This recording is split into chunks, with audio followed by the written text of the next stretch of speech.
el documento.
Hola.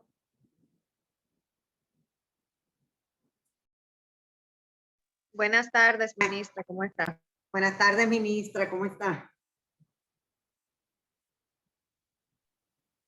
¿Todo bien? ¿Listo para iniciar? ¿Listas? Sí, sí, ya.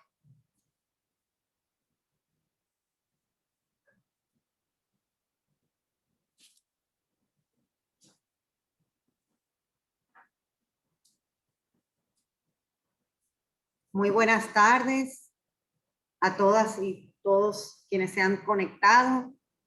Agradecemos muchísimo su participación. Hemos estado dando unos minutitos para esperar la conexión de todas las personas. Damos la bienvenida y las gracias a la presencia de la ministra de la Mujer, Mayra Jiménez, a la representante residente del PNUD en República Dominicana, Inca Matila, a la representante del UFPA en el país, Sonia Vázquez, e igualmente a nuestros panelistas y nuestras panelistas, Laura Acosta, el diputado José Horacio Rodríguez, Diana Guzmán de Colombia y Verónica Undurraga de Chile. Les agradecemos muchísimo el haber aceptado nuestra invitación y la disposición para acompañarnos en este evento y sobre todo a los y las panelistas internacionales de podernos mostrar la experiencia que han tenido en sus países. En la tarde de hoy, pues les ofrecemos este intercambio, este conversatorio sobre derechos, constitución y las tres causales. Y pues en este momento, pues le doy la palabra a nuestra ministra de la Mujer, Mayra Jiménez. Muchísimas gracias, ministra. Muchas gracias, Raizo. Muchas gracias al equipo que ha organizado este taller por la oportunidad de participar con ustedes en este tema que es tan importante para las mujeres en la República Dominicana. Señora Inca Matila, representante residente del Programa de Naciones Unidas para el Desarrollo. Señora Sonia Vázquez, representante nacional del Fondo de Población de Naciones Unidas. Señora Diana Esther Guzmán Rodríguez y Verónica Undurraga, panelistas internacionales que nos acompañan. Honorable diputado José Horacio Rodríguez y señora Laura Acosta, panelistas de la República Dominicana. Señoras y señores, desde el Ministerio de la Mujer estamos conscientes de la historia de las mujeres en la sociedad y de la evolución de su condición jurídica en nuestros marcos legales y normativos. A través de la historia, las mujeres dominicanas hemos luchado para nuestro reconocimiento como ciudadanas iguales en derecho y dignidad. Y esas luchas, desde el derecho al voto hasta la actual por las tres causales, nunca han sido una tarea fácil. Incluso con los avances obtenidos, la igualdad material establecida en la Constitución no es todavía sustancial. Y aunque trabajamos todos los días para lograrlo, los altos niveles de violencia contra las mujeres, las adolescentes y las niñas en todos los ámbitos lo siguen evidenciando. Desde el Ministerio de la Mujer tenemos el firme compromiso y abogamos por una reforma penal integral apegada a los derechos humanos de las mujeres.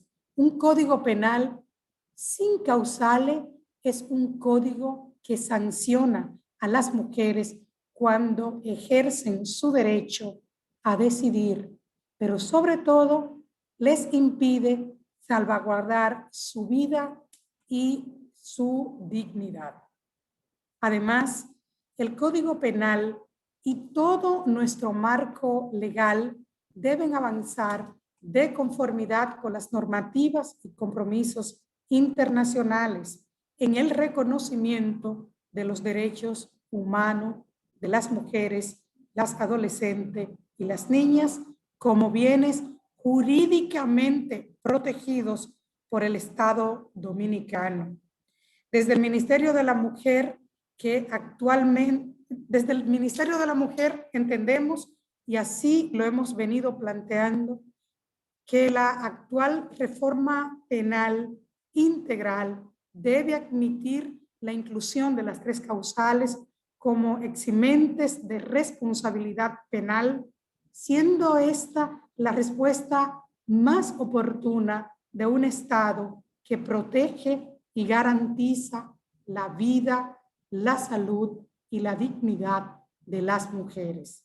Es necesario, por lo tanto, que se reconozca que las circunstancias de violación o incesto, peligro de muerte de la mujer e incompatibilidad con la vida son circunstancias sólidas para determinar el estado de necesidad de la mujer gestante, sin obligarla o exponerla a la tortura o muerte que significa continuar con un embarazo producido en estas condiciones.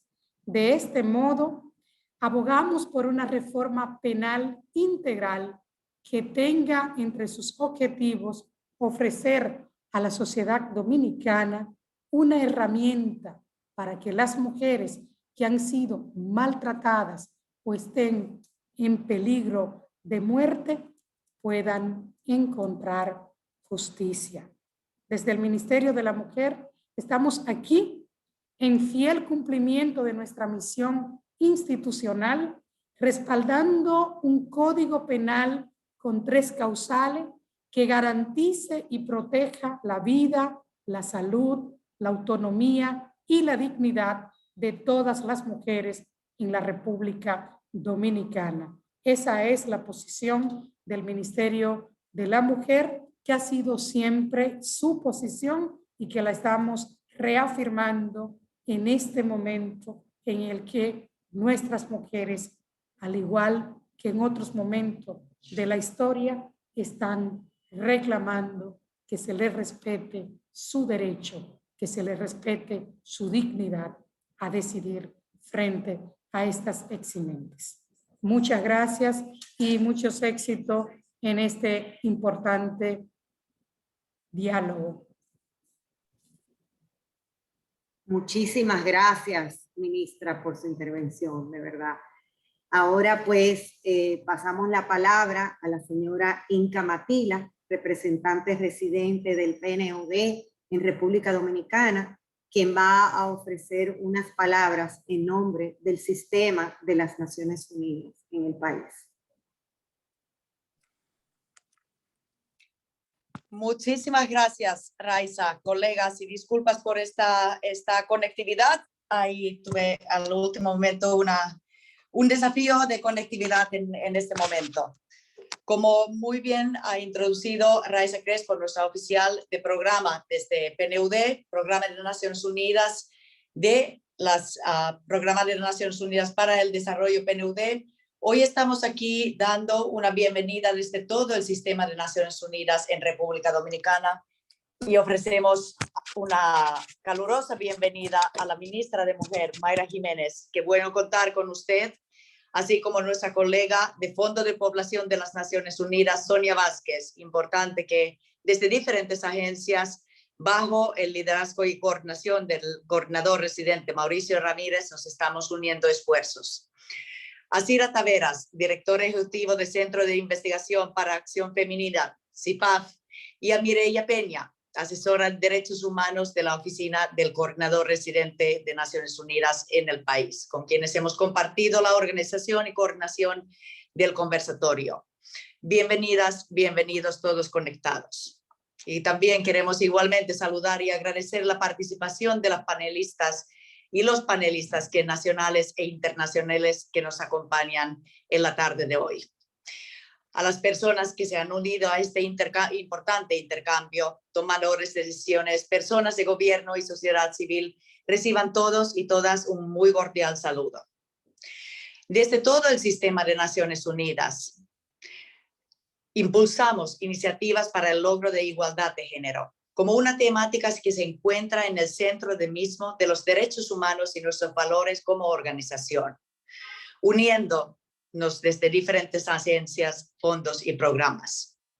Un principio fundamental de la Carta de las Naciones Unidas que aprobamos y aprobaron los dirigentes del mundo en 1945 es el reconocimiento de derechos iguales para hombres y mujeres y la protección y el fomento de los derechos humanos a las mujeres como responsabilidad de todos los estados y como un tema transversal de la Agenda 2030 de Desarrollo Sostenible. Hoy estamos aquí para sostener una conversación con especialistas de América Latina y el Caribe para intercambiar experiencias sobre los derechos de las mujeres, constitucionalidad y el panorama de las tres causales en la región, un tema muy vigente en nuestro escenario actual aquí en República Dominicana. En efecto, asegurar el acceso universal a la salud sexual y los derechos reproductivos, así como fomentar políticas eficaces y leyes aplicables para promover la igualdad de género y el empoderamiento de las mujeres y las niñas a todos los niveles son parte de las metas de los Objetivos de Desarrollo Sostenible 5. Uno de los obstáculos al logro de esta meta se refiere a las disposiciones que intentan establecer la prohibición absoluta de la interrupción del embarazo en el Código Penal dominicano, aun bajo circunstancias especiales. Como posición de todo el sistema de Naciones Unidas sobre la discusión de la despenalización del aborto, en 3 casos excepcionales, el sistema de Naciones Unidas en República Dominicana responde al llamado realizado por diversos mecanismos de derechos humanos para salvaguardar el derecho a la salud y a la vida de las mujeres, adolescentes y niñas, así como garantizar sus derechos conforme con los compromisos internacionales adquiridos por el Estado dominicano. En este sentido, en el contexto del Grupo de Trabajo sobre el Examen Periódico Universal, EPU, establecido por el Consejo de Derechos Humanos de las Naciones Unidas, los estados parte instaron a la República Dominicana a despenalizar el aborto, al menos en los casos en que el embarazo entrañe un peligro para la vida de la madre o sea resultado de violación o incesto, o que en el feto presente malformaciones que hagan inviable su vida. También instaron al Estado a revisar su código penal para despenalizar el aborto, al menos en los supuestos de violación, incesto, riesgo para la vida o salud de la madre o malformaciones fetales graves, con arreglo al dictamen del Comité para Eliminación de Discriminación contra la Mujer. En mayo de 2019, la República Dominicana aceptó estas recomendaciones y se comprometió a implementarlas. La República Dominicana forma parte del grupo de los países en que en los últimos años se han establecido marcos legales más inclusivos y más igualitarios, pero todavía nos queda mucho trabajo por hacer para garantizar que la población femenina pueda superar todas las barreras para lograr un desarrollo sostenible e inclusivo. Hemos visto cómo la pandemia producida por COVID-19 ha golpeado con más fuerza a las mujeres que a los hombres, y en donde ellas evidencia una mayor pérdida de ingresos, una mayor tasa de salida de mercado laboral y una mayor carga de trabajo de cuidados, entre varios otros factores. Al mismo tiempo, la violencia contra las mujeres continúa siendo una asignatura pendiente, con unas 2.897 mujeres asesinadas entre 2005 y 2020, con más de mitad de estos casos atribuidos a feminicidios íntimos. En el ámbito de la salud, 20 de cada 100 mujeres maternas son producto de abortos inseguros, con un impacto desproporcionado en mujeres y jóvenes de más bajos ingresos, quienes, para preservar su vida, se ven obligadas a exponerse a la clandestinidad en condiciones sanitarias muy precarias. Para abordar estos retos desde el Sistema de Naciones Unidas, acompañamos a la República Dominicana con iniciativas integrales, sistémicas e innovadoras que aborden las problemáticas de desarrollo con una visión transversal. Esta plataforma, Más Mujeres, Más Democracia, es una de nuestras soluciones, una de nuestras contribuciones, coordinada de este Programa de Naciones Unidas para el Desarrollo, PNUD, junto con el Centro de Investigación para la Acción Femenina, CIPAF, y el Ministerio de la Mujer, con el acompañamiento de socios estratégicos como el Fondo de Población de las Naciones Unidas, UNFPA, desde donde promovemos la participación política, el liderazgo de las mujeres en el país y una agenda para garantizar los derechos de las mujeres. Esta plataforma busca establecer un diálogo como lo que estamos experimentando hoy entre congresistas, partidos políticos y la sociedad civil para analizar el contexto actual y la situación de las mujeres en términos del ejercicio de sus derechos ciudadanos. Por esta razón, de este PNUD, Programa de Naciones Unidas, pero sobre todo a nombre del coordinador residente de todo el sistema de Naciones Unidas en el país, Mauricio Ramírez, quien les está enviando sus mejores saludos y lamentablemente no pudo estar presente hoy, estamos abriendo este espacio. Muchísimas gracias por su interés, por su participación. Gracias, Raiza. Muchas gracias, Inka, por tus palabras. Les pedimos a todos y todas las panelistas que por favor conecten sus cámaras un segundito para una foto. E igualmente a todas las personas que nos acompañan, que son bastantes ya, pues les pedimos que si tienen alguna pregunta para los y las panelistas, que por favor lo hagan a través de la sección de preguntas y respuestas. Por ahí al final de la intervención de los y las panelistas vamos a ir recogiendo las preguntas para que ya iniciemos entonces con un intercambio con todos y todas quienes están viendo y participando de este evento. Así que Inka, ministra, Sonia, si pueden poner la cámara un momento. Ministra. Gracias.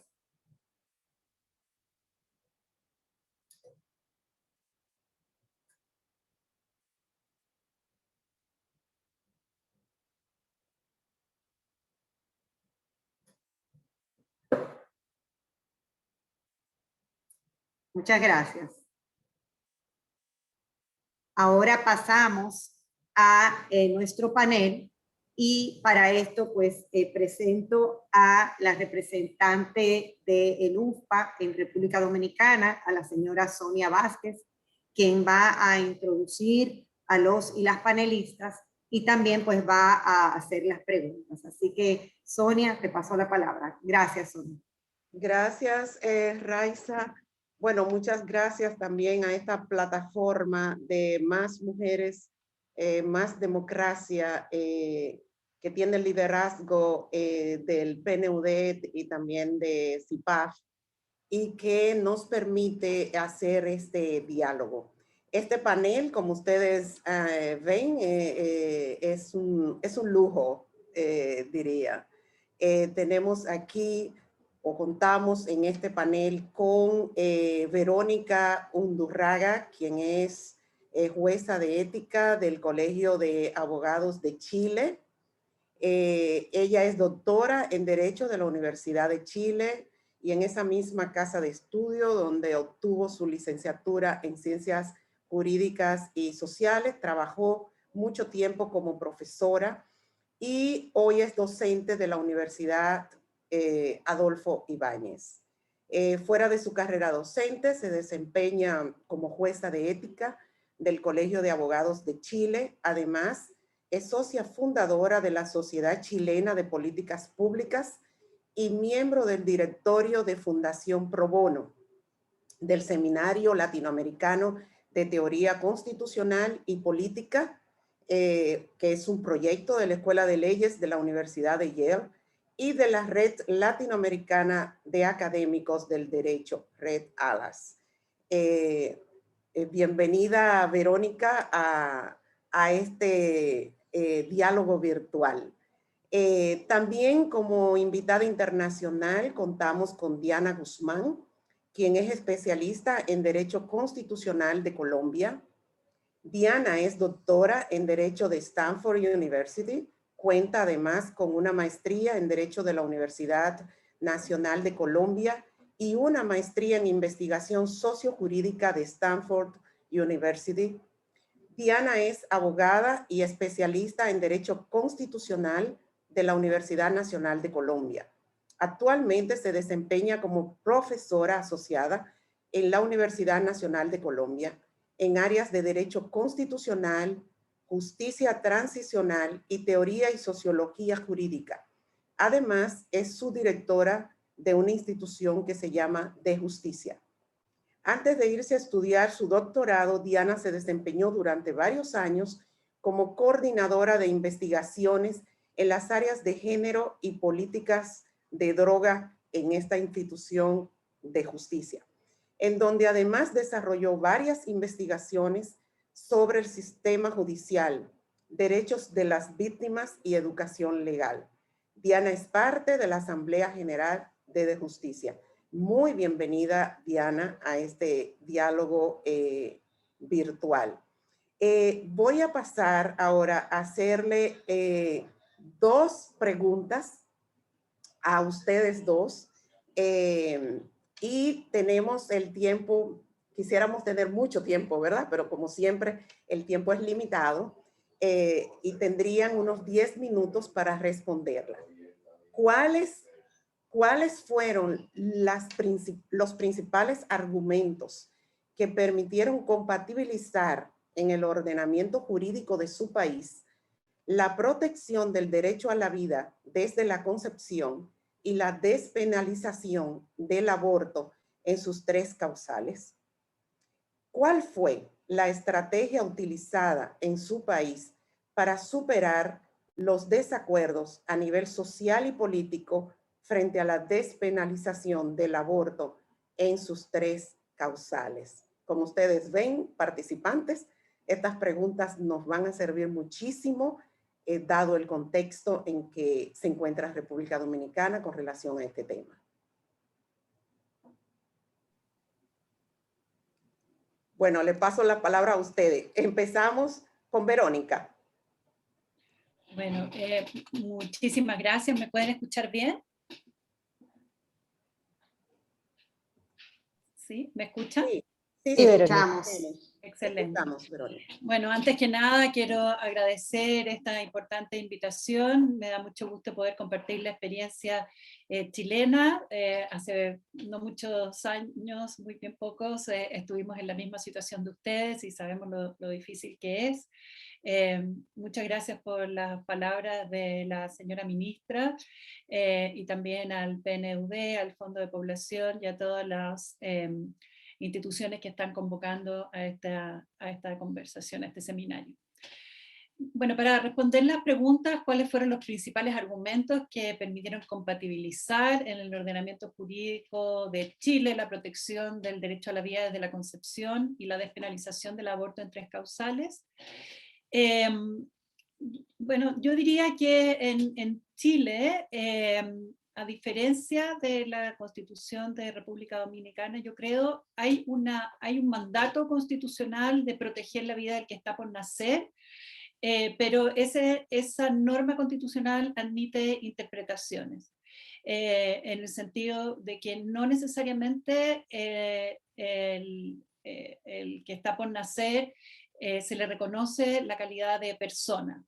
Entonces se hizo una interpretación sistemática con las normas de derecho civil, con las normas de derecho penal, y también se recurrió a la historia de la discusión de esa norma, y se llegó a la conclusión de que quienes escribieron esa norma, que está en la Constitución del 80, que fue una norma escrita en plena dictadura, sin embargo quisieron dejar una cierta flexibilidad. Entonces ese fue uno de los argumentos. Sin perjuicio de eso, nosotros, como admitía distintas interpretaciones, también nosotros nos hicimos cargo de la interpretación más estricta, que es probablemente la que más prima ahora en los grupos, en las opiniones conservadoras en República Dominicana, de entender la vida al que está por nacer como sujeto de derecho a la vida, ¿no es cierto? Y los argumentos más importantes, yo diría, que se enfatizó mucho, es la ineficacia de la prohibición penal del aborto para cumplir con el objetivo constitucional de proteger la vida prenatal. Entonces, lo que se dijo es que si la Constitución quiere proteger la vida prenatal, si ese es el objetivo, los medios para cumplirlo tienen que ser medios eficaces, y que la penalización del aborto no es un medio eficaz, y para eso recurrimos a muchos estudios de salud pública y que están publicados por la OMS, por distintos estudios internacionales que son prestigiosos para demostrar que no hay una relación entre la penalización del aborto y la menor cantidad de abortos. Entonces ese es un argumento, el de la ineficacia, que es muy importante. También ese argumento lo fortalecimos con el apoyo del derecho internacional de los derechos humanos, así como decía la representante del PNUD, la señora Inca Matica. Todo el sistema de Naciones Unidas está llamando a la despenalización del aborto, ya sea general, pero al menos en estas tres causales, y por lo tanto nos basamos en eso, pero también en el derecho constitucional comparado. Y de los tribunales más prestigiosos, especialmente europeos, también en el Tribunal Constitucional colombiano, no tanto en la jurisprudencia de Estados Unidos, porque la jurisprudencia constitucional de Estados Unidos desconoce de entrada, digamos, la posibilidad de reconocerle un valor constitucional a la vida al que está por nacer, y mucho menos un derecho constitucional a la vida al que está por nacer. Entonces consideramos que era más lejano a, en el fondo, la idiosincrasia y la cultura latinoamericana, o por lo menos de Chile. Entonces nos basamos mucho más en la jurisprudencia que nace con las sentencias del Tribunal Constitucional alemán, y después español, y después portugués.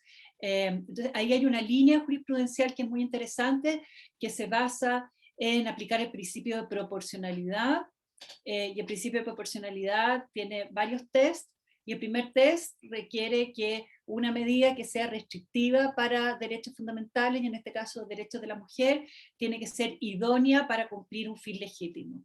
Entonces nosotros reconocimos que la protección del que está por nacer es un fin legítimo, y ese reconocimiento es muy importante para crear la posibilidad de diálogo con los grupos más conservadores, pero dijimos que la protección penal, digamos, la penalización del aborto no es idónea para eso, ni tampoco cumple con el segundo test del principio de proporcionalidad, que es el test de necesidad, porque hay que exige que, habiendo otros medios igualmente idóneos o más idóneos para lograr el mismo fin, pero que sean menos invasivos a los derechos de la mujer, tienen que preferirse esos otros medios. Entonces ocupamos ese argumento basado en el principio de proporcionalidad, y el tribunal lo recogió.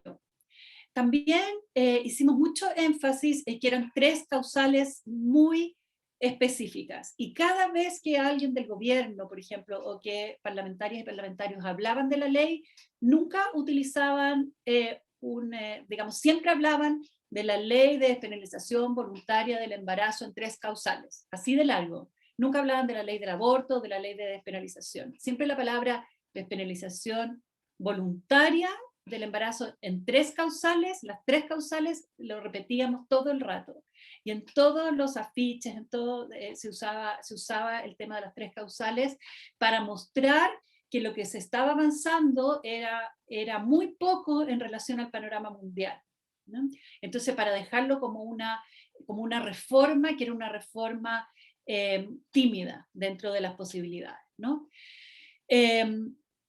Después voy a hablar de las estrategias, pero respecto de argumentos que se utilizaron en el alegato por parte del abogado del gobierno, se utilizó mucho la idea también de que el legislador, digamos, de que si la Constitución ordena proteger la vida prenatal, no está ordenando penalizar, que la puede proteger con otras medidas.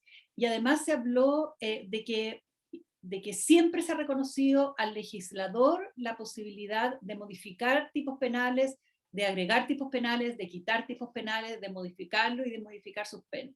Y ese es un argumento que a abogados y abogadas que no están metidos en el tema de derechos reproductivos le hace mucho sentido, porque eso siempre ha sido así y nunca ha causado ninguna discusión.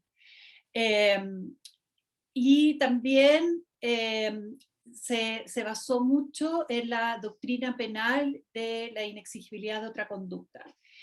O sea, que el derecho penal no puede castigar a una persona cuando esa persona no se le podía exigir una conducta heroica.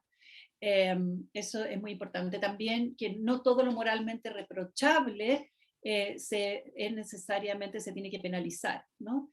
Y por último se dijo que la apreciación de la forma y la gravedad de determinadas conductas que afectan al bien común puede variar con el tiempo, y que ahora, y así como ha variado la apreciación sobre la sodomía, ha variado la apreciación sobre el adulterio, ha variado la apreciación sobre distintos tipos de conductas que fueron tipos penales duramente castigados en el pasado y ahora no lo son, castigados penalmente, entonces con el caso del aborto pasa lo mismo. Y después hay argumentaciones que podemos discutir después respecto de cada una de las causales. Y otra cosa que fue muy importante es que tratamos de que el fallo, y eso se logró, de que el enmarque de la sentencia no fuera si esta ley desprotegía la vida prenatal, sino que el fallo dijo, se trata de decidir de qué manera se protege la vida por nacer y de qué manera se amparan los derechos de la mujer. Entonces hay un reconocimiento, y esto es muy importante, de que puede haber violación de la Constitución, no solo porque por prohibición de déficit, que se llama, o sea, por no proteger suficientemente la vida prenatal, sino que también puede haber violación de la Constitución por prohibición de exceso, es decir, por afectar y violar los derechos de las mujeres. Y enmarcarlo así fue muy importante. Bueno, tengo otros. También fue muy importante presentar esto como un asunto de salud, como un tema de salud pública, y relacionar mucho los derechos de la mujer y la autonomía de la mujer como paciente. O sea, nosotros tenemos una ley de derechos del paciente que consagra un derecho a la autonomía, y hubo todo el tiempo una argumentación de poner a la mujer en situación de paciente que tiene los mismos derechos de los otros pacientes. Eso también funcionó muy bien en la sentencia. Y quizás podemos pasar para que responda a la primera pregunta Diana, y después contestamos la segunda para no tomarme tanto tiempo, y después hablamos de la estrategia, no sé si les parece. Muy bien. Sí, adelante entonces, Diana. Bueno, pues muchísimas gracias por la invitación a este evento, el cual celebro muchísimo porque creo que es un escenario muy importante para poder discutir justamente los balances entre pues el derecho a tener una vida libre de violencias y el derecho de las mujeres a acceder a, a una salud sexual y reproductiva y por otra parte la vida. Entonces, sobre la experiencia colombiana, a diferencia de lo que ocurrió en Chile, cuya experiencia Verónica nos acaba de compartir, en Colombia no llegamos a las tres causales por la vía legislativa y por el debate democrático, sino por una decisión de la Corte Constitucional. Entonces, en 2006, a partir de la sentencia C355 de ese año, pasamos en Colombia de tener un régimen de penalización total del aborto a uno de penalización parcial, en donde se aceptan las tres causales. Y me voy a referir específicamente a la argumentación que dio la Corte en esta sentencia porque creo que ha sido una decisión paradigmática y sirve muy bien para entender algunos debates que se han dado posteriormente en otros países de la región. Entonces, la argumentación de la Corte en esta sentencia gira en torno a una idea central y es la idea de que aunque la vida es un valor constitucionalmente protegido, esa protección no es absoluta y por el contrario admite ser ponderada cuando entra en tensión con otros principios constitucionales. Y este es el caso justamente del aborto, en donde hay una tensión entre la protección constitucional de la vida y los derechos de las mujeres. Esto llevó a la Corte entonces a desarrollar tres argumentos fundamentales. De hecho, puede haber otros argumentos en la sentencia, pero me voy a concentrar en estos tres que dan cuenta muy bien de cuál es la estructura argumental de la decisión. El primer argumento tiene que ver con el alcance de la protección constitucional a la vida. De acuerdo con la Corte, ese alcance, interpretado a la luz de los estándares constitucionales y sobre todo el derecho internacional de los derechos humanos, pues nos permite ver a la vida como un valor constitucional, por lo cual genera obligaciones positivas en cabeza del Estado y debe ser considerado en consecuencia la vida como un bien constitucionalmente protegido. Sin embargo, al interpretar sistemáticamente el derecho constitucional comparado internacional, también la Corte encontró que el deber de protección a la vida en gestación no es absoluto e incondicional. La protección jurídica de la vida tiene distintos grados de intensidad en las diversas etapas de la vida.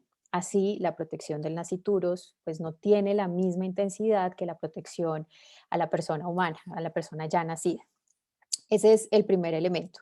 El segundo argumento tiene que ver con los derechos de las mujeres y su alcance, en particular los derechos sexuales y reproductivos. La Corte reconoce estos derechos como derechos con rango constitucional, como una realidad normativa y directamente vinculante, que deben ser interpretados de manera sistemática a la luz de los instrumentos internacionales de protección de derechos humanos. ¿Y por qué enfatizo tanto esta idea? Porque es que ahí es donde surge el derecho internacional de los derechos humanos como un elemento dinamizador de la interpretación de los contenidos y alcances de estos derechos, que es muy importante tener en cuenta al momento de abordar los debates sobre derechos sexuales y reproductivos de las mujeres en general y el derecho a la interrupción voluntaria del embarazo en particular.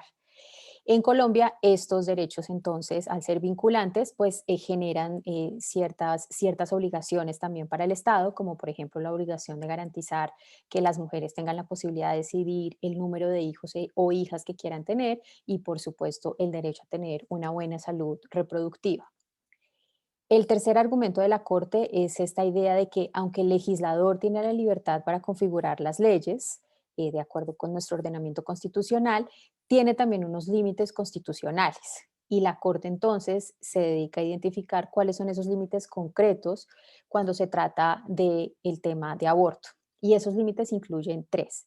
El primero es el derecho fundamental a la dignidad humana. El segundo, el derecho al libre desarrollo de la personalidad. Y este pues se concreta, entre otros aspectos, en el caso específico del aborto, en la consideración de la maternidad como una opción de vida, por lo que las mujeres, las mujeres tienen que tener la posibilidad de poder optar libremente por esa opción. Y finalmente, el derecho a gozar del más alto nivel de salud física y mental y, por supuesto, su conexión con el derecho a la vida y a la integridad de las mujeres.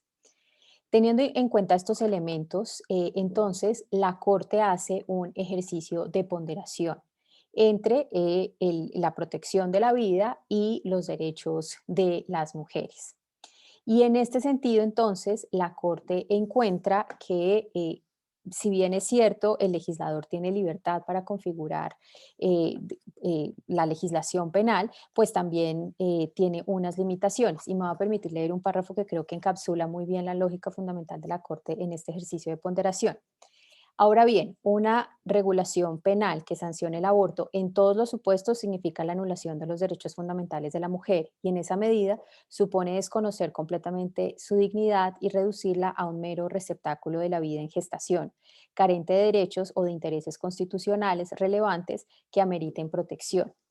Y es así como la Corte empieza a analizar entonces cada una de estas tres circunstancias, que son las que finalmente logra identificar, en las cuales resulta completamente desproporcionado y lesivo de los derechos humanos, sexuales y reproductivos de las mujeres el que se mantenga la penalización total del aborto. Y llega a la conclusión entonces de que es necesario despenalizar, a pesar de la libertad de configuración del legislador, el aborto en estas tres circunstancias concretas, que son cuando el embarazo es el resultado de alguna forma de violencia sexual y reproductiva, cuando existe una grave malformación del feto que la haga incompatible con la vida extrauterina y cuando haya peligro para la vida o la salud de la mujer. Y ahí el tema de la salud va a ser importante, no es solo la vida, sino también poner en riesgo la salud de la mujer. Entonces, esto simplemente para señalar cuáles fueron los argumentos centrales que luego se van a reeditar en otras decisiones de la Corte que le van a dar sustento y fortaleza a estos argumentos. Muchísimas gracias. Bueno, ya ustedes han oído nuestras dos primeras panelistas y de por qué definíamos este diálogo de alto nivel y de lujo. Vamos a pasar y dejemos entonces Diana y Verónica.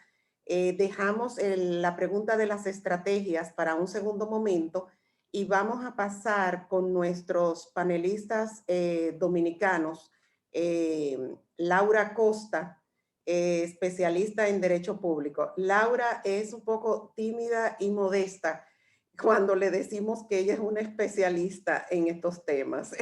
Y es de verdad, Laura. Ella es doctora en Derecho, egresada de UNIBE, con diploma superior universitario en Derecho Privado francés. Su ejercicio profesional como abogada se ha concentrado principalmente en el litigio y la investigación en Derecho Público.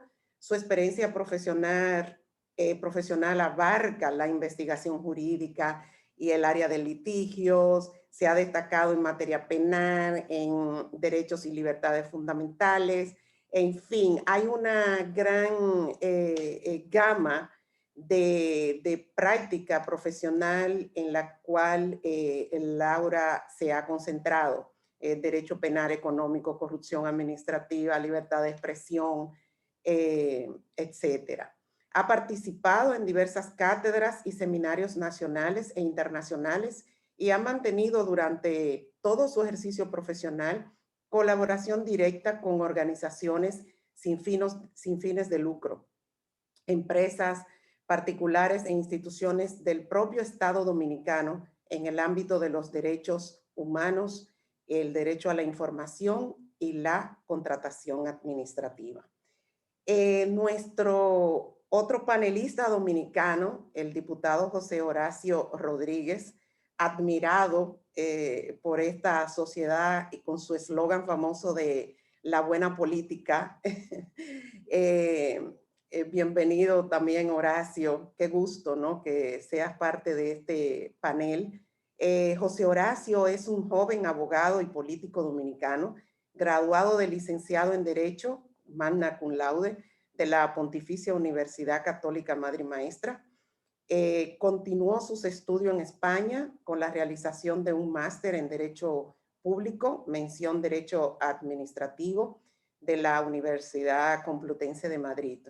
Al regresar de sus estudios en el exterior, se involucró en la defensa de los derechos humanos de grupos en condiciones vulnerables y luego pasó a fundar en el año 2015 el partido político Opción Democrática, liderado por la ex diputada Minut Tavares Mirabal, en el cual él fue escogido como secretario de organización.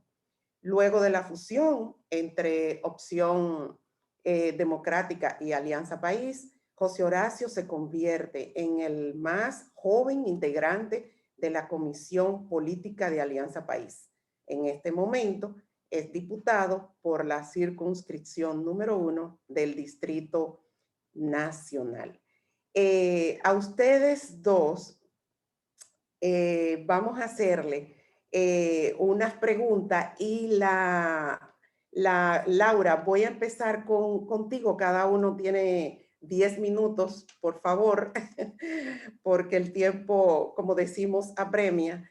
Laura, voy contigo. ¿Cuáles son los argumentos jurídicos que a nivel nacional permiten compatibilizar en el ordenamiento jurídico dominicano lo establecido en el artículo 37 de la Constitución y la despenalización del aborto en las 3 causales? De ser aprobado, esta es la segunda, el Código Penal, excluyendo la despenalización del aborto en las 3 causales, ¿cuáles consideras que serían las vías legales para lograr el reconocimiento de las causales dentro del ordenamiento jurídico dominicano? Ahí te dejo, Laura, con estas preguntas calientes. Adelante.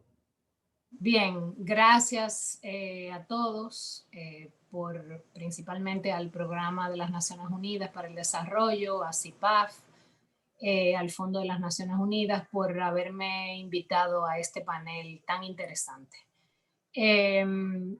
Sobre la primera pregunta de los argumentos jurídicos que permiten compatibilizar nuestro ordenamiento jurídico con lo que establece el artículo 37 de la Constitución y la despenalización de las 3 causales, primero debo establecer que si bien la intención de quienes introdujeron el artículo 37 en la Constitución Dominicana fue con la clara intención de impedir la despenalización del aborto, la realidad es que, tal y como han dicho Diana y Verónica en lo ocurrido en Chile y en Colombia, la técnica legislativa y de interpretación constitucional debe ser hecha en consonancia con los demás derechos fundamentales que están consagrados en la misma Constitución.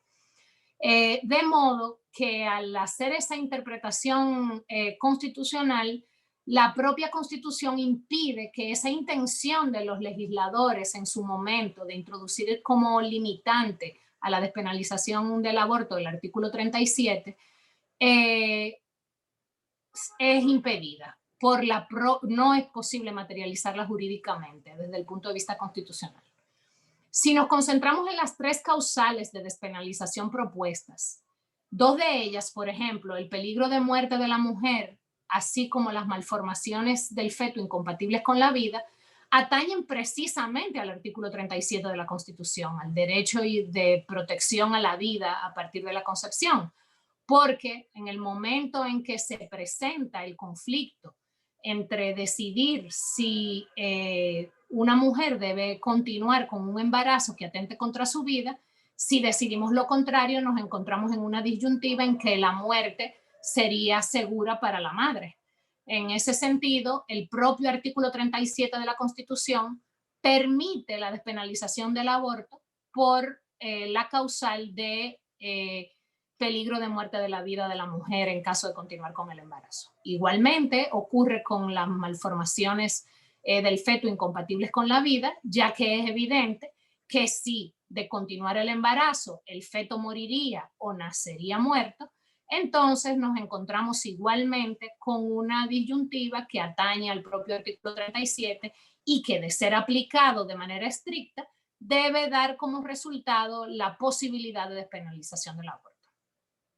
La cuestión y el debate constitucional se centraría exclusivamente en la tercera causal, que es por violación o incesto. Y ahora, según las observaciones remitidas por la comisión creada por el Poder Ejecutivo para remitir un informe a la Comisión de Justicia del Congreso, también la reproducción asistida no involuntaria, o sea, obligada.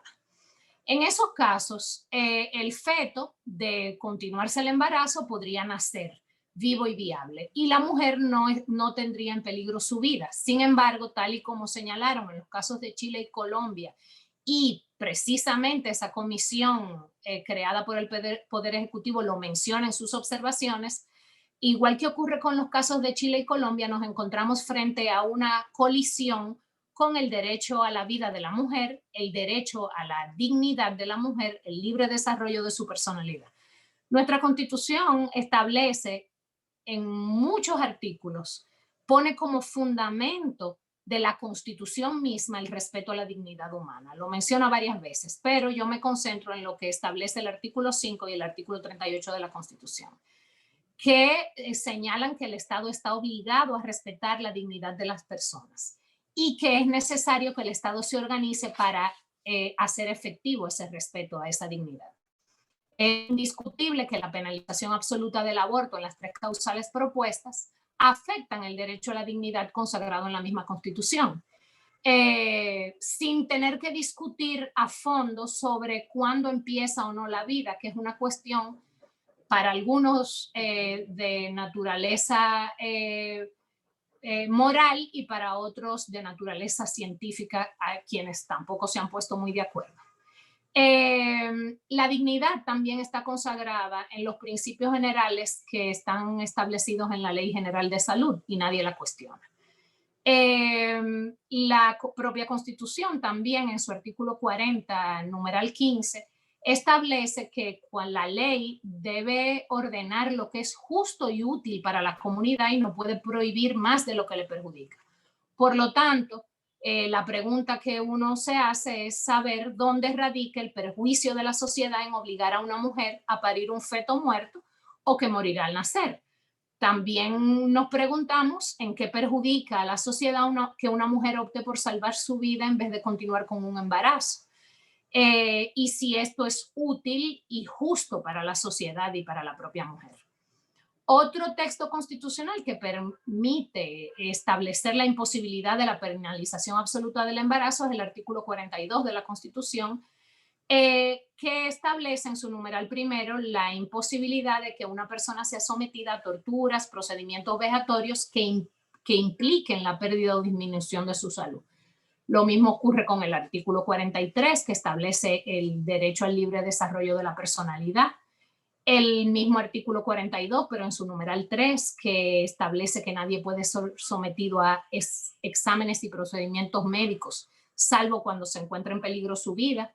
Y el derecho a la salud consagrado en el artículo 61 de la Constitución. Entonces, ¿qué dice la Constitución dominicana de cómo debe ser interpretada este conflicto entre derechos fundamentales? El artículo 74, numeral 2 de la Constitución, establece que la interpretación de los derechos y garantías fundamentales se rigen por la propia Constitución y que solamente pueden ser interpretados en consonancia, respetando los bienes e intereses jurídicos en conflicto.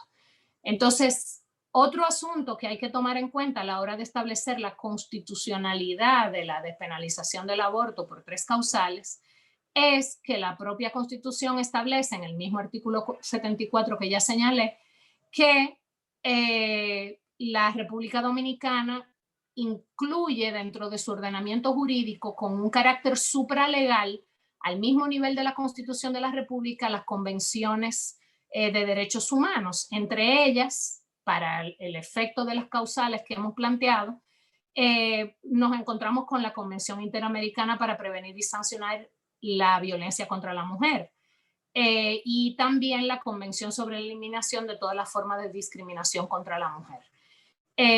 Aprobar la penalización absoluta del aborto entraría en colisión directa con esas normas supralegales que tienen un carácter constitucional para los fines de interpretación de la norma y evidentemente eso tiene como resultado indiscutible que la despenalización del aborto en las tres causales propuestas es compatible con los textos constitucionales que ya cité y sobre todo es compatible con el artículo 37 de la Constitución que consagra el derecho a la vida. Gracias. De verdad, una brillante exposición. Vamos acercándonos al final de esta primera parte del panel y voy contigo, José Horacio, dado que la Comisión de Justicia, todos sabemos, ¿no?, que esa comisión que tenía a su cargo el estudio del proyecto del Código Penal excluyó hace algunos días las 3 causales de despenalización del aborto. ¿Cuáles consideras podrían ser las oportunidades estratégicas futuras para reintroducir el tema en el Congreso y sus diferentes comisiones y reabrir el diálogo? Más concretamente, ante ese informe presentado por esta Comisión de Justicia, ¿cuáles son los siguientes pasos? ¿Hay posibilidad de un informe disidente, por ejemplo? O de otra iniciativa a nivel del Congreso. Cuéntanos un poquito. Bueno, muchas gracias, estimada Sonia, y agradecer al PNUD, a CIPAF y a los organizadores de este encuentro por la invitación. Para mí es un lujo compartir con los demás panelistas. Bueno, yo creo que ha quedado establecido de manera magistral y brillante los aspectos jurídicos que justifican y deberían, si se aplicaran los derechos fundamentales consagrados en la Constitución, garantizar la inclusión de las causales en el Código Penal que estamos discutiendo en el Congreso. Sin embargo, eso no ha sido suficiente. En efecto, ha sido de conocimiento público, como lo menciona Sonia, que la Comisión de Justicia ha decidido dejar fuera del informe que se rendirá al Pleno las causales. Pero yo creo que no es necesario hablar de la reapertura del diálogo, porque este es un diálogo que no ha terminado. Este es un simple primer paso. Que la Comisión de Justicia tomó es una comisión integrada por 15 diputados, como todas las comisiones permanentes, entre los cuales solamente hay una mujer. Habemos 14 hombres. Entonces yo creo que ya eso como punto de partida presenta algún desequilibrio en esa discusión. Hay una visión que de alguna manera está sesgada desde el punto de vista masculino, ¿verdad? Porque somos 14 hombres presentes discutiendo un código penal que es sumamente extenso, contempla muchos delitos, crímenes, tipos penales nuevos, pero que tiene que necesariamente incluir temas que atañen a las mujeres, que siendo la mitad de la población, cerca de un cuarto de la matrícula del Congreso o un quinto de la matrícula del Congreso, solamente tienen una representación de un 6% en la Comisión de Justicia. Yo creo que ese es el primer punto. Sobre la posibilidad de continuar la discusión se mantienen abiertas. De hecho, quiero enseñarles y mostrarles que ya imprimí el informe disidente que depositaré. Aún el informe no ha sido firmado por la Comisión de Justicia. El equipo técnico de la Cámara está todavía trabajando en su redacción porque es sumamente extenso y además conlleva un trabajo sumamente meticuloso porque teniendo casi 400 artículos el código, artículos que a su vez incluyen referencias a otros artículos, cada vez que hasta el último día se estaban modificando, agregando o suprimiendo artículos, el trabajo posterior que hay que hacer para que todo eso concuerde es sumamente extenso, y aquí el equipo del departamento de comisiones que queda al lado de mi oficina estuvo trabajando noche hasta las 12 de la noche para poder tener ese informe lo antes posible. Es probable que ya para la semana que viene sí se introduzca a las discusiones del Pleno. O sea que siguientes pasos para concretizar. La próxima semana es probable que vaya al Pleno. El reglamento establece que se debe leer el informe, se libera de lectura el proyecto para pasar a leer el informe, porque el informe son las recomendaciones que tiene la comisión al Pleno del proyecto, que incluye modificaciones a lo que fue el proyecto original. Pero en lo relativo al tema que nos compete, que tiene que ver con el aborto y la interrupción del embarazo y las causales, el informe se va a mantener similar al proyecto originalmente introducido, que contiene una única causal, que es la causal vida. en el proyecto de código introducido estaba en el artículo 110, va a terminar quedando en el artículo 112 del proyecto de código penal cuando llegue al pleno, el 112. Y nosotros ya hemos preparado una propuesta de redacción alterna a ese artículo 112 que establece un eximente de responsabilidad penal para incluir las otras dos causales que se encuentran amparadas y justificadas en derechos fundamentales consagrados en la Constitución y que nosotros como legisladores tenemos que hacer valer a la hora de aprobar el Código Penal. Me preguntaban también que cuáles eran algunos de los argumentos que se habían esbozado en el seno de la comisión para rechazar la inclusión de las causales. Yo creo que son varios, no se puede quizá decir un único argumento. Uno de los más frecuentes es el de alegar la inconstitucionalidad de la posibilidad de incluir las causales. Hay diputados que simplemente alegan, bueno, como ahí está el artículo 37 que habla del derecho a la vida desde la concepción, pues nosotros no podemos. Y hacerlo significaría viciar de inconstitucionalidad el Código Penal. Eso terminaría en el Tribunal Constitucional, eso escapa a la posibilidad que tiene el legislador, que está limitada al marco de referencia que es la Constitución. Bueno, ya ese argumento yo creo que ha sido desmontado antes de mi intervención en este panel de manera brillante por quienes me antecedieron, pero es uno de los argumentos que se sigue utilizando con mayor frecuencia. También hay diputados que uno escucha que dicen que asumieron un compromiso con las iglesias, que durante las campañas, durante el proceso de campaña electoral, hicieron firmar a muchos candidatos unos compromisos para defender la vida, que es como ellos entienden que se defiende la vida penalizando el aborto, cuando hay muchas otras formas de defender la vida que no tienen nada que ver con esto y que no se asumen. Pero ese compromiso incluye que firmaron por escrito con las iglesias durante la campaña muchos candidatos y dicen, bueno, yo ya hice ese compromiso público y no lo puedo desdecir, no lo puedo contradecir. Y que incluye no solamente el tema de las causales, sino también otros temas de derechos, sobre todo relacionados a el derecho a la igualdad y no discriminación, sobre todo muy enfocado al colectivo LGBT, que iban de la mano esos compromisos que la Iglesia obligaba no, pedía a candidatos que firmaran, y ahora esos candidatos, una vez electos, se sienten obligados a honrar. Otro de los argumentos bueno, yo creo que hay, está el tema, los argumentos de carácter constitucional, el artículo 37, y los argumentos, ¿verdad?, de los compromisos políticos que asumieron con las iglesias, pero también yo creo que hay un tema ideológico presente, y hay diputados que genuinamente entienden que un embrión tiene exactamente los mismos derechos que una mujer, con plenitud de sus facultades, nacida y viviendo su vida. Y entonces, de verdad lo creen. Y entonces entienden que es incompatible la posibilidad de que la mujer pueda ejercer los derechos a la dignidad, a la integridad física y personal, al libre desarrollo de su personalidad, si eso implica que el embrión que ellos consideran que tiene plenitud de derechos frente al Estado, igual que una mujer, se vea que se debe de elegir por uno o por otro. Y yo creo que ahí hay un componente, ¿verdad?, ideológico y religioso de trasfondo, pero que está presente y ha estado presente en las discusiones. Y por último, quiero decir un argumento también de carácter político.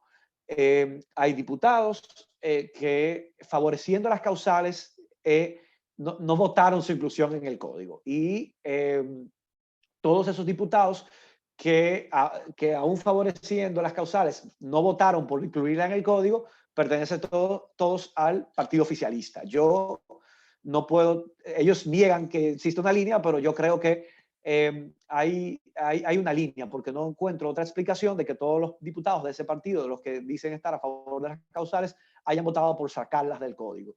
Entonces, ¿a qué se debe eso? Bueno, yo creo que hay una línea política, no de, de procedimiento, de decir que sí, que se va a favorecer las causales, pero a través de una ley especial. Y como me quedan yo hace 2 minuticos, quiero hablar sobre el tema de esa dualidad de la ley especial y del Código Penal. Lo primero es que nosotros estamos apoderados de un código que estamos apoderados del tema, porque estamos apoderados de un código que penaliza el aborto. Y por lo tanto, si estamos apoderados de eso, estamos apoderados de las causales. En un determinado momento se quiso decir que nosotros no estábamos apoderados de las causales y que por lo tanto no lo podíamos tratar. Eso es falso.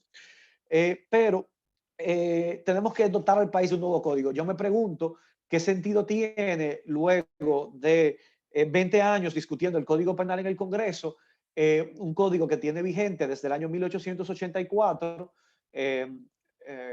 más de 130, casi 140 años, y que entonces nosotros lo aprobemos para dentro de un mes modificarlo para agregar las eximentas de responsabilidad penal. O sea, algo no cuadra. Si estamos de acuerdo con circunstancias que deben garantizar eximentas de responsabilidad penal para la práctica de la interrupción del embarazo, pues el momento de hacerlo es ahora. No, o sea, ¿por qué después de 20 años del código vamos entonces dentro de un mes a modificar ese código? Yo entiendo que es claramente una medida dilatoria para que sirve como un distractor y para poder lograr que personas que están a favor de las causales voten a favor del código, que no incluye las causales, con la promesa de que más adelante, dentro de unos meses, podrán votar por una ley que sí las prevea.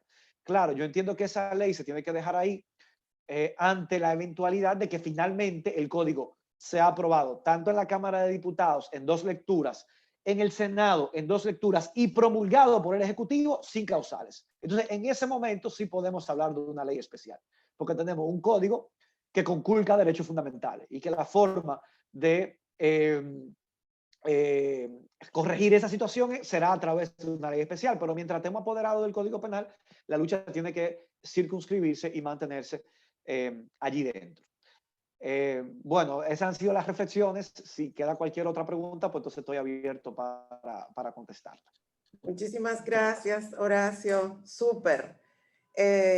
Bueno, voy a invitar ahora al resto de las panelistas que se unan para muy brevemente, porque ya el tiempo se nos ha ido, contarnos un poquito sobre las experiencias, porque tuvieron argumentos parecidos a lo que aquí se han presentado en Dominicana y cómo ustedes ahí trabajaron, qué tipo de estrategias utilizaron. Si cada una en 2 minutos podría contarnos un poquito de cómo lo hicieron allá. Bueno, si quieren empiezo. Sí. Bueno, nosotros, como efectivamente se logró la despenalización del aborto en 3 causales por la vía legislativa, porque de hecho era más fácil hacerlo por la vía legislativa porque nosotros tenemos un tribunal constitucional que estaba muy dividido y sabíamos que inmediatamente, si es que se avanzaba en la vía legislativa, se iba a solicitar al Tribunal Constitucional que se pronunciara sobre la inconstitucionalidad del proyecto de ley. Sabíamos que eso iba a suceder, entonces todos los escenarios eran difíciles, el escenario legislativo también, y por eso las causales, a diferencia de la causal que aprobó o que estableció la Corte Constitucional colombiana, por ejemplo, nuestra causal terapéutica es solo respecto a la amenaza de la vida de la mujer y no de la salud. Originalmente el proyecto decía con amenaza a la vida presente o futura de la mujer. Después eso no pasó porque los grupos más conservadores dentro del legislativo señalaron que había que sacar la palabra futura para que ellos aprobaran esa causal, incluso la primera, que era la más fácil, la terapéutica, y por lo tanto el gobierno decidió sacar las dos palabras, presente y futura, ¿no? Entonces quedó cuando hubiera riesgo para la vida de la mujer, y se dejó abierto a la interpretación si era riesgo de vida presente o futura, pero no se cerró solo a un riesgo inminente o presente, ¿no? Bueno, hubo temas que desde el principio el gobierno decidió que no iba a transar. El gobierno tuvo una actitud muy dialogante. Creo que es muy importante el equipo que esté discutiendo esto a nivel gubernamental, si es que el gobierno va a defender el proyecto de ley. Eso es muy importante, y en ese sentido es un poco preocupante lo que decía el diputado Rodríguez, de que no ve demasiado compromiso en los representantes oficialistas, porque para nosotros, esta ley se hizo bajo el gobierno de la presidenta Bachelet, y para la presidenta Bachelet, que tenía bastante discrepancia dentro de su alianza política, sin embargo, ella tuvo un compromiso permanente y le dio mucho apoyo al equipo que negociaba desde el gobierno. Yo creo que es muy importante que haya un buen equipo desde el gobierno impulsando la ley, eso es lo primero. Y un equipo muy dialogante, fue un equipo muy dialogante, muy dispuesto a conversar con las personas que estaban indecisas. Por ejemplo, por supuesto que la gente, los que habíamos trabajado más el tema del aborto, habíamos sido profesoras de derecho, la mayoría mujeres. Sin embargo, tuvimos que pedir ayuda a constitucionalistas hombres que fueran muy moderados, en el sentido que no estuvieran asociados a la agenda, digamos, de derechos de las mujeres, y nosotros aceptamos eso. Incluso el abogado que defendió ante el Tribunal Constitucional el proyecto chileno fue un abogado cristiano de casi 80 años o más de 80 años, que había tenido una postura muy, muy conservadora y muy tradicional originalmente, y que estaba dispuesto a defender las tres causales y nada más, digamos. Entonces, y que era penalista, tampoco era constitucionalista, y no hizo ningún argumento, por ejemplo, en Chile el argumento de derecho internacional de los derechos humanos, a diferencia de otros países en América Latina, es un argumento bastante resistido, sobre todo en el Tribunal Constitucional. Entonces, él se basó en doctrina tradicional penal, por ejemplo. Entonces, hubo todo ese tipo de renuncia, por decirlo de alguna manera, y de armar puentes con el centro, con legisladores que estuvieran más dubitativos, y yo creo que eso fue muy importante, pero hubo temas en que se dijo que no se iba a transar. Por ejemplo, que la interrupción del embarazo tenía que ser una legítima prestación de salud, y no se iba a transar en que fuera solo una despenalización o una causal de exculpación que pudiera el juez, durante un proceso penal por aborto, que el juez pudiera eximir de la pena a las mujeres. No, esto era algo que definía el legislador, que era una causal de exención de responsabilidad y era una legítima prestación de salud, y las mujeres que tuvieran derecho a esta prestación de salud se podían atender en los servicios públicos y privados, y digamos, gratuitamente en el caso que así, digamos, en el servicio de salud. Lo otro es que hubo mucho testimonio de mujeres que habían vivido en las tres causales. Eso fue muy importante, los testimonios, para convencer a legisladores que estaban reticentes. Hubo muy buena coordinación entre el Ministerio de la Mujer, que llevaba el impulso del proyecto, el Ministerio de Salud y el Ministerio de la Secretaría General de la Presidencia, que es el ministerio que hace el enlace entre el Ejecutivo y el Legislativo. Creo que ahí hubo un grupo muy afiatado, y eso fue muy importante. Y también hubo mucha alianza con personal de salud que estaba muy bien preparado, y con constitucionalistas que también estábamos muy, muy preparados. Y en ese sentido hubo un grupo de trabajo transversal y muy importante. También, como llegamos al Tribunal Constitucional, hubo una preparación muy estratégica de quiénes iban a hablar en las audiencias públicas, nos dividimos los temas, eso fue muy importante. El movimiento feminista se les pidió que apoyaran la despenalización de tres causales, pero se les dijo que el propio movimiento podía mostrarse más radical Por supuesto, ellos no tenían que pedir permiso para eso, pero se entendió que el movimiento feminista podía pedir una despenalización más amplia, pero se les pidió y se logró ese compromiso de que de todas maneras, aunque no estuvieran conformes con un proyecto que ellos consideraban muy tímido, que sí apoyaran el proyecto como un primer paso. La otra opción que tuvo el gobierno y que fue bien arriesgada, pero yo diría que fue muy importante y se probó muy buena, fue que decidieron no dividir las causales. Porque durante mucho tiempo, incluso muchos legisladores de la propia, digamos, de los partidos de la alianza de gobierno, decían, bueno, por lo menos obtengamos una o dos causales. Y la violación, que es la más difícil, como bien decía Laura, ya por último cedamos la violación. Y en eso el gobierno estuvo muy firme y no cedió la violación.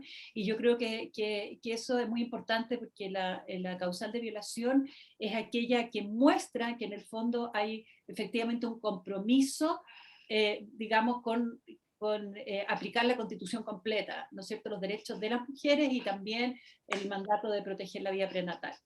Y lo otro que yo les diría es que tengan mucho cuidado con el tema de objeción de conciencia. En Chile, como el Tribunal Constitucional estaba muy dividido y era muy difícil obtener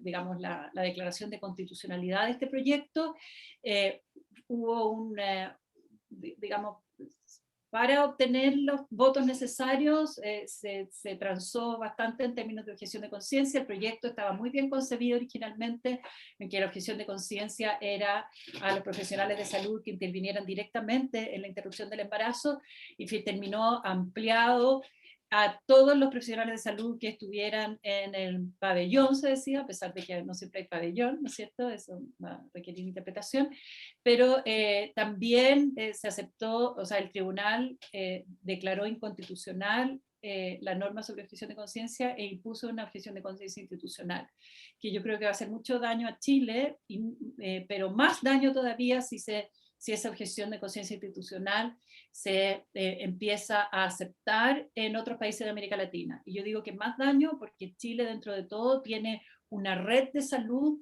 muy amplia y que llega hasta los lugares más lejanos de Chile. En cambio, cuando hay, como en Colombia, por ejemplo, ciertos sectores del territorio en que solo hay, por ejemplo, previsión de salud, provisión de salud por ciertos hospitales que son religiosos o que hay toda una zona con los que puros objetores de conciencia, eso se haría mucho más complicado. Y por eso el Tribunal Constitucional o la Corte Constitucional colombiana fue muy estricta también en materia de objeción de conciencia. Gracias. Estamos así con el tiempo encima, por lo que vamos a sugerirle a Diana agotar 2 minutitos ahora también con compartir algunas estrategias, y si pudiera incluir una de las preguntas que ha hecho el público, los participantes, y es si en Colombia se protege la vida también desde la concepción, si ustedes tienen eso. Bueno, en estos 2 minutos quisiera decir varias cosas, pero tengo que priorizar porque no las voy a alcanzar a decir todas. Entonces me quiero enfocar en 2 mensajes fundamentales. El primero es, a 15 años de la sentencia que despenaliza parcialmente el aborto en Colombia, este es un tema que sigue generando profundos desacuerdos. Es decir, todavía no tenemos un gran consenso nacional en torno al tema general del aborto, pero sí existe cada vez más acuerdo en relación con estas 3 causales. Y eso creo que es importante, pero es también el resultado de una lucha muy larga, que empieza incluso desde mucho tiempo antes de la sentencia, pero que hay que recordar que la sentencia es en todo caso el resultado de un proceso de movilización legal. Es el resultado de organizaciones de mujeres movilizándose para que se produjera este cambio legal. Y esa movilización ha persistido a través de los años y han utilizado distintos mecanismos para poder consolidar progresivamente este primer avance que se dio en relación con la despenalización parcial del aborto. Entre otras estrategias, este movimiento ha utilizado alianzas con otros movimientos, no solamente en Colombia, sino en otros países, es decir, alianzas de carácter transnacional, pero también alianzas con el movimiento de derechos humanos, con los sectores de médicos, porque ahí es muy importante poder trabajar también con los prestadores de los servicios de salud, poder generar procesos más amplios de capacitación y de educación. Todo esto tiene que estar, o sea, todo el proceso de implementación de la sentencia para nosotros ha tenido que ir acompañado también de procesos de educación y de formación, no solamente para la sociedad, sino también para los prestadores de servicios de salud. Y es de la combinación de mecanismos entre movilización social y movilización legal por el derecho, pero además alianzas con otros movimientos, que se ha podido avanzar un poco en el fortalecimiento de pues el consenso en torno al menos a estas tres causales. Todavía es un tema muy dividido porque los derechos sexuales y reproductivos en Colombia como en otros países de la región siguen siendo campos de batalla y lastimosamente siguen surgiendo en debates que no tienen ni siquiera nada que ver con los derechos sexuales y reproductivos, y sigue habiendo muchos intentos por limitarlos a pesar de que son auténticos derechos, pero aún así ha habido un avance y creo que el avance más importante se puede ver en el hecho de que las mujeres ahora pueden acceder a la IVI de forma legal y segura, aquellas que están dentro de estas tres causales. Las tres causales han servido para que no tengan que exponer sus vidas en lugares clandestinos y por supuesto verse expuestas a todos los riesgos que genera la prohibición total del aborto. Ahora, una cosa muy interesante que ha pasado desde el momento de la sentencia es que sí hemos logrado avanzar, a pesar de que no se ha podido aprobar ninguna ley que regule el acceso a la interrupción voluntaria del embarazo, sí tenemos unos estándares constitucionales mucho más definidos que reconocen a la interrupción voluntaria del embarazo como un derecho fundamental en esas tres causales despenalizadas y que además establecen las condiciones específicas de acceso a los servicios de salud, lo cual es muy importante. En relación con la pregunta específica que me plantea, lo que ocurre es que en Colombia se garantiza el derecho a la vida, pero no tenía la cláusula específica de desde qué momento. Ahí digamos como que el ámbito de interpretación era un poco más amplio y por eso la Corte hizo esta interpretación de es un valor y también un derecho fundamental, pero pues en este caso yo creo que un argumento muy importante es cómo se entiende desde el derecho internacional y cómo se ha interpretado, pues la Corte Interamericana de Derechos Humanos, en el caso de fertilización in vitro, fue muy clara en decir, a pesar de que haya alguna cláusula que diga que, que la vida se protege desde la concepción, pues también hay formas de interpretarlo a la luz del derecho internacional que muestran que esa protección no necesariamente es absoluta, sino que admite ponderación y grados distintos de protección. Gracias. Muy, muy útil tu respuesta. Yo sé que aquí hay muchos insumos de cada una de ustedes que nos van a servir, nos van a ayudar a todos, a todas. Laura y Horacio, como tenemos el tiempo ya encima, como dije ahorita, hay una pregunta que ha sido planteada por varios participantes y que nos gustaría hacerle a ustedes dos. Si aprobaran el código sin las tres causales, ¿se podría llevar la pieza ante el Tribunal Constitucional exigiendo que prohibir el aborto es inconstitucional porque viola derechos de la mujer? Pero claro que sí, es evidente que sería inconstitucional. Es inconstitucional actualmente la penalización absoluta del aborto. Incluso en este instante, una mujer embarazada en una de esas tres circunstancias o en cualquier otra circunstancia que atente contra su vida, podría incoar una acción de amparo para proteger su derecho fundamental a la vida. Es que, mira, se ha pretendido que existe algún conflicto constitucional en la República Dominicana con el derecho a la vida. Yo lo decía al principio cuando hablaba de la constitucionalidad de la despenalización por las tres causales, que es precisamente el artículo 37 de la Constitución que consagra el derecho a la vida, el que nos protege a nosotras las mujeres de salvar nuestras vidas y recurrir al aborto para ello. Es decir, la propia Constitución en su artículo 37 es la que nos protege a nosotros. hay un punto importante que yo quiero resaltar con respecto a una pregunta que le hicieron a Diana, pero que me gustaría recalcar. En la República Dominicana, el derecho a la vida está consagrado en la Constitución desde la concepción hasta la muerte. Sin embargo, en el derecho común, en el derecho civil, por ejemplo, para que un niño pueda heredar en materia de sucesoral, es necesario que se cumplan con dos condiciones: que haya sido concebido y que haya nacido viable.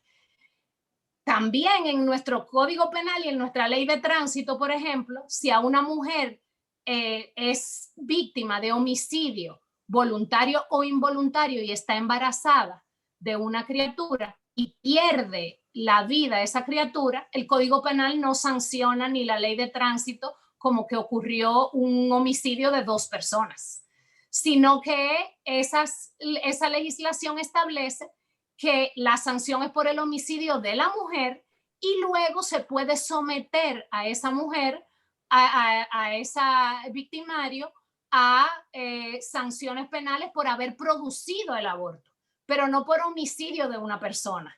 De modo que la legislación general en la República Dominicana, consona con la Constitución de la República, establece en su derecho positivo unas figuras para garantizar los derechos si esa vida nace viable, pero que mientras no nace viable no es sujeto de derechos. Hay que decirlo claro, el Código Civil de la República Dominicana ni ninguna legislación considera un sujeto de derechos al no nacido. Es indispensable que ese no nacido nazca vivo y viable. De hecho, el mismo Código Civil establece, cuando habla de cuándo es que se levanta un acta de defunción, solo a partir de los 5 meses de embarazo se levanta acta de defunción del feto, si no es considerado un residuo patológico y es tratado igual que un órgano o una pierna o un brazo que una persona, un miembro amputado. Entonces, si la legislación de derecho común a todo el mundo le parece lógico que eso sea así para eso, ¿cómo es posible que no lo sea para respetar los derechos de las mujeres? Eso era lo que quería aclarar con respecto a la pregunta que le hicieron a Diana sobre el alcance de derecho a la vida y cómo en Colombia sí se pudo el Tribunal Constitucional establecer grados, vamos a decir, de protección, pero aquí en República Dominicana también los hay y nadie los cuestiona. Bueno, como dice alguien, estamos cerrando con broche de oro. Horacio, ¿qué piensas de esto? Bueno, sí, que ahí está el precedente de la Corte Constitucional de Colombia, donde no incluía, como acá, que no incluye esas causales, y reconociendo los derechos fundamentales, que son lo que nosotros tenemos que reconocer en el Código Penal, ordenó a que se establecieran esas causales. Entonces el precedente está allí ya hecho. Y nada, yo creo que todo este debate en la sociedad tiene que venir acompañado de mucha información, de mucha educación y que hace mucha falta. Sobre todo el entendimiento de que nosotros no podemos aprobar leyes basadas en convicciones personales, sino basado en hacer cumplir la Constitución y los derechos fundamentales, que al final es la función esencial del Estado, como lo dijo Laura, garantizar esa dignidad humana. Y que las convicciones en un Estado social y democrático de derecho se deben permitir precisamente que cada quien las pueda manifestar y no se pueden imponer a través de una ley. Y es por lo que estamos abogando. Así que, muchísimas gracias, Horacio. Bueno, no se preocupen porque no tuvimos tiempo de recoger todas las preguntas, pero esta conversación, esta riquísima conversación, ha sido grabada y va a estar a disposición de todos y todas, por lo que estos insumos que les van a servir, estoy segurísima, pueden servir para estrategias, para planes frente a cada uno, ¿no? Y sus respectivas organizaciones, espacios donde se está debatiendo este tema. Aquí hay mucho. Por lo que yo creo que tener acceso a la grabación del webinar va a servir. Yo quisiera agradecer muchísimo a este panel de alto nivel, como dije, por todas sus presentaciones, sus comentarios riquísimos para nosotros. Súper agradecida en nombre de esta plataforma de Más Mujeres, Más Democracia y del Sistema de Naciones Unidas. Yo paso a Raiza para la parte ya final del webinar. Muchísimas gracias, Sonia, e igualmente muchísimas gracias a todos los panelistas. Ahora le doy la palabra a Cira Taveras de CIPAF, quien va a hacer un cierre del evento.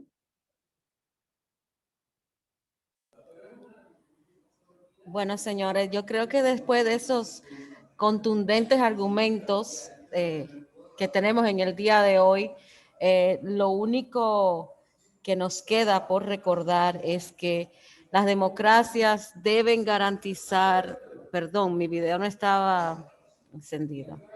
Les decía que después de esos contundentes argumentos nos queda claro que las causales van y que deben estar.